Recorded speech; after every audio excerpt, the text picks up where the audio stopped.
bo'yicha eng zo'r otlar hozir qaysi davlatda? Sizni fikringiz O'zbekiston, Qirg'iziston, Tojikiston, Qozog'istonni olganda.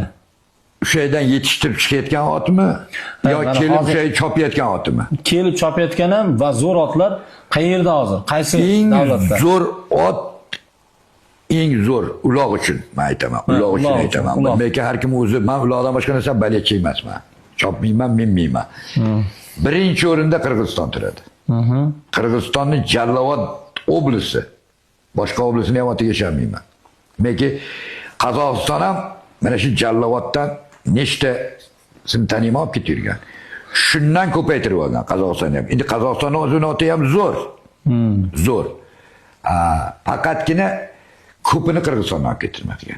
Endi hozir o'shalar bu yoqqa o'tyapti. Mana o'zimiz O'zbekistonda ham, Boybuvada ham bo'lgan, mana Toshkentlarda ham bo'lgan, Qo'qonda ham Qirg'izistondan o'tgan. Shulardan chatishtirib, chetdan kelgan katta beyga chatishtirib, shuni qora bayir deb katta qo'shib, bu 1 yil, 2 yilda tuqqani qora bayirga chiqib qolmaydi. Otni zo'ri Qirg'iziston Jallovod oblasida xolos.